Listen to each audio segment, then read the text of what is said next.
বিসমিল্লাহির রহমানির রহিম। এটা হচ্ছে পেশ। আমরা পেছনে পড়েছি যে উপরে এরকম থাকলে এটাকে পেশ বলা হয়। আর ছোট থাকলে এটা হচ্ছে জজম। ছোট থাকলে কি? জজম। জজম। কফ লাম পেশ কুল। জজমের কাজ কি?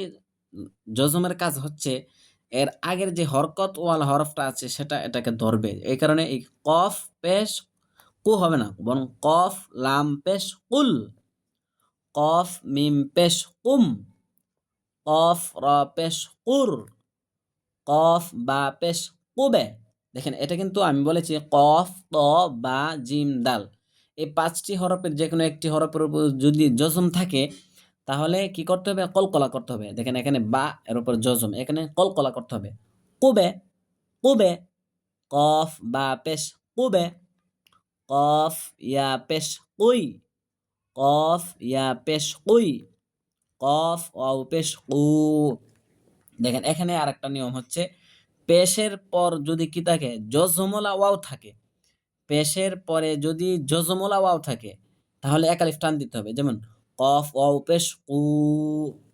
তাহলে নিয়মটা কি হলো? এখানে আমরা শিখলাম যে জবরের পরে খালি আর শুধু আলিফ থাকলে এক আলিফ টান দিতে হবে। যেমন হা, আলিফ জবর হা। আর জেরের পরে যদি জজমলা ইয়া থাকে তাহলে তাহলে এক আলিফ টান দিতে হবে। যেমন হামজা ইয়াজির ই। আর পেশের পরে যদি জজমলা ওয়াও থাকে তাহলেও এক আলিফ টান দিতে হবে। যেমন কফ ওয়াও পেশ কু, সিন ওয়াও পেশ সু, এগুলো মনে রাখবেন। সিন নুন পেশ সুন, সিন জিম পেশ সুজে। দেখেন এটা হচ্ছে জিম। কফ, ত, বা, জিম, দাল, এই ৫টি হরফের একটি হচ্ছে জিম। এটা হচ্ছে কলকলা। কলকলার হরফের উপর যদি জজম থাকে তাহলে কলকলা করতে হবে। যেমন সুজে। এখন আবার কফটাও কলকলার হরফ, তার উপরে জজম আছে।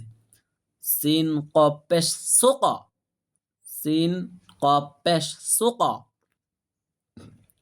কফ এবং ত এটা হচ্ছে আত, আক।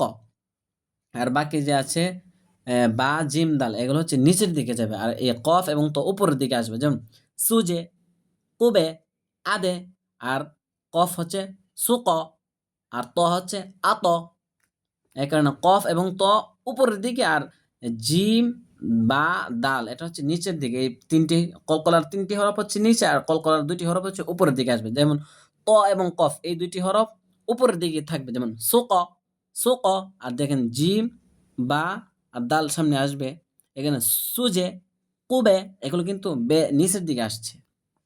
সুক, সিন ফা পেশ সুফ, সিন ইয়া পেশ সুই, সিন ওয়াও পেশ সু। দেখেন পেশের পরে জজমুল ওয়াও এক আলিফ টান দিতে হবে।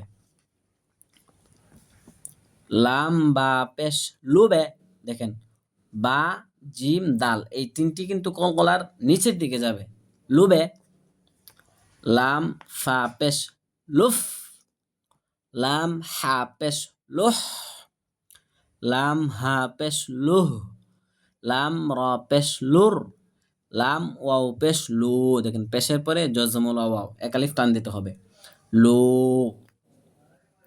দাল নুন পেশ দুন, দাল র পেশ দুর, দাল কাফ পেশ দুক, দাল সিন পেশ দুস, দাল জা পেশ দুজ, দাল ওয়াও পেশ দু। পেশের পরে জজমুল ওয়াও এক আলিফ টান দিতে হবে।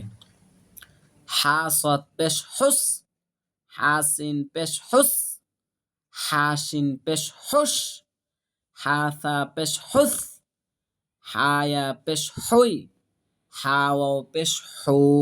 পেশের পরে জজমুল ওয়াও এক আলিফ টান দিতে হবে। আমি আবারও নিয়মটা বলতেছি যে জবরের পরে যদি শুধু আলিফ থাকে তাহলে এক আলিফ টান দিতে হবে।